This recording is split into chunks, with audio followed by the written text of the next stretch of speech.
Hi అండి, అందరికీ నమస్తే.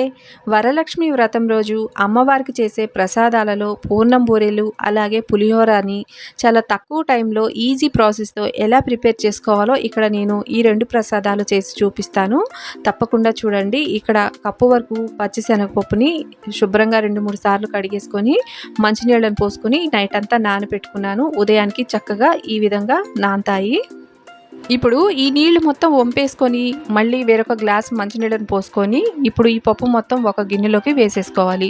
మీరు కావాలంటే కుక్కర్లో అయినా వేసుకొని ఉడికించుకోవచ్చు. కుక్కర్లో అయితే 4 విజిల్స్ వస్తే సరిపోతుందండి.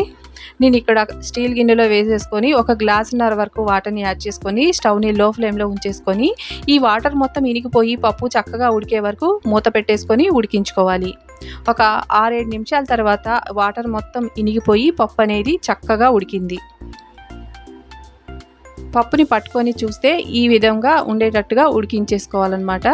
ఇప్పుడు కప్పు వరకు సన్నగా తురిమి పెట్టుకున్న బెల్లాన్ని వేసేసుకోవాలి. అలాగే ఒక ½ టీ స్పూన్ వరకు ఇలాచి పౌడర్ కూడా వేసేసుకొని ఇది మెత్తగా మెదుపుకోవాలి. నేను పప్పు గుత్తితోటి మెత్తగా స్మాష్ చేసుకుంటున్నాను. మీరు కావాలంటే మిక్సీ జార్లో వేసుకొనైనా మెత్తగా మిక్సీ పట్టుకోవచ్చు. నాకు ఇలాగ పప్పు గుత్తితోటి మెత్తగా వచ్చేసింది. ఇది కాస్త దగ్గర అయ్యే వరకు స్టవ్ మీద పెట్టేసుకొని ఇలాగా కంటిన్యూస్గా కలుపుతూ ఉండాలి, లేదంటే అడుగంటిపోతుంది. ఇలాగ గట్టిగా అయ్యే వరకు కలుపుకున్న తర్వాత స్టవ్ ఆఫ్ చేసుకొని ఇప్పుడు ఒక టేబుల్ స్పూన్ వరకు కొబ్బరి తురుము కూడా వేసేసుకొని ఇలాగ కలిపి పూర్తిగా చల్లారనివ్వాలి. చాలా గట్టిగా అయిపోయింది పూర్ణం అనేది. ఈ విధంగా వచ్చేసిన తర్వాత ఒక టీ స్పూన్ వరకు నెయ్యి కూడా వేసేసుకొని మనకి ఎంత సైజు కావాలో అంత సైజు ఉండల్ని ఈ విధంగా చుట్టేసేసుకొని ఒక ప్లేట్లోకి తీసేసుకోవాలి. అన్ని ఉండలు ఇలాగే చేసుకొని తీసేసుకోవాలి. ఇప్పుడు ఇవి పక్కన పెట్టేసుకొని ఇప్పుడు పిండి కోసం రాత్రే దోస పిండికి వేసుకున్నాను కదా, అదే కొంచెం సపరేట్గా తీసుకుంటున్నాను.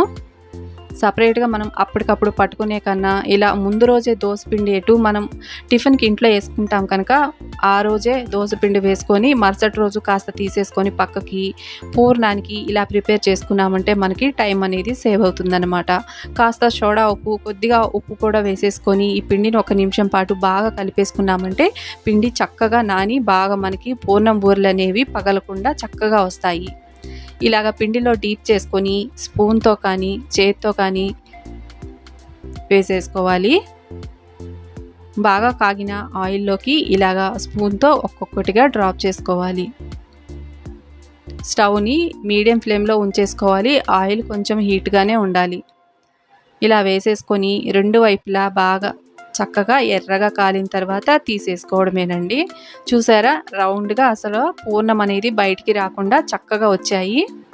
చేతితోటి కూడా అలాగే ఇలా వేసేసుకుంటే సరిపోతుంది. ఇవి కూడా 2 వైపులా బాగా గోల్డెన్ కలర్ వచ్చేసిన తర్వాత తీసేసుకుంటే మనకి సింపుల్గా పూర్ణం బూరెలు అనేవి ప్రిపేర్ చేసుకోవచ్చు. చూసారా ఎంత చక్కగా వచ్చాయో, పగలకుండా మనకి రౌండ్గా పూర్ణం బూరెలు అనేవి వచ్చాయి. అలాగే పులిహోర కూడా మనం చక్కగా గుళ్ళో ప్రసాదం ఉన్నట్టే రావాలంటే ఎలా ప్రిపేర్ చేసుకోవాలో ఇప్పుడు చూసేసేయండి. ఇక్కడ నేను ముందుగానే రైస్ని ఉడికించుకొని తీసుకున్నాను. మనం ఉడికించుకున్న రైసు కాస్త పలుకుగా ఉంటే పులిహోర అనేది బాగుంటుంది.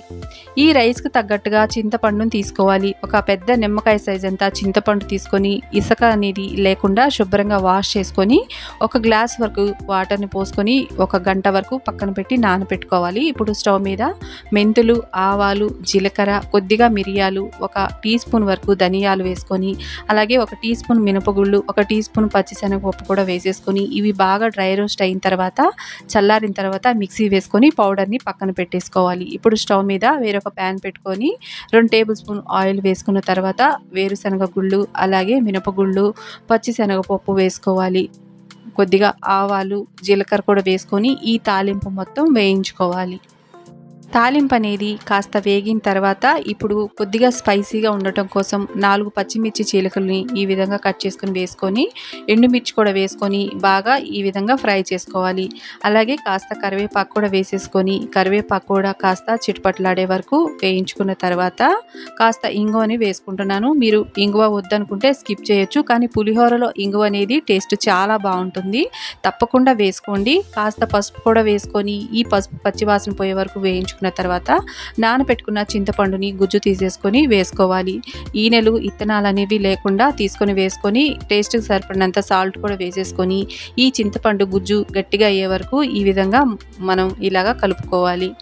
వాటర్ అనేది లేకుండా ఆయిల్ వచ్చే విధంగా కలుపుకున్న తర్వాత ఇప్పుడు స్టవ్ ఆఫ్ చేసుకొని పక్కన పెట్టేసుకొని మిక్సీ పట్టుకున్న పౌడర్ని 1 టీ స్పూన్ వరకు రైస్లో వేసుకొని కలుపుకున్న తర్వాత ఈ తాలింపు కూడా వేసేసుకొని ఈ పులిహోర మొత్తం బాగా కలిపేసేసుకోవాలి. ఇలా కాలుతున్నప్పుడు గంటితోటి మొత్తం అంతా కలిపేసుకుని ఆ తర్వాత చేత్తో మొత్తం బాగా కలిసేలాగా కలిపేసేసుకోవాలి. ఇలా కనుక చేసుకున్నామంటే మనకి టెంపుల్లో ప్రసాదం టేస్ట్ ఎలాగైతే ఉంటుందో మనం ఇంట్లో చేసుకున్న పులిహోర కూడా అదే టేస్ట్ ఉంటుందండి. చింతపండు పులిహోర చాలా బాగుంటుంది. తప్పకుండా ఇలాగా ప్రసాదం అనేది రెడీ చేయండి.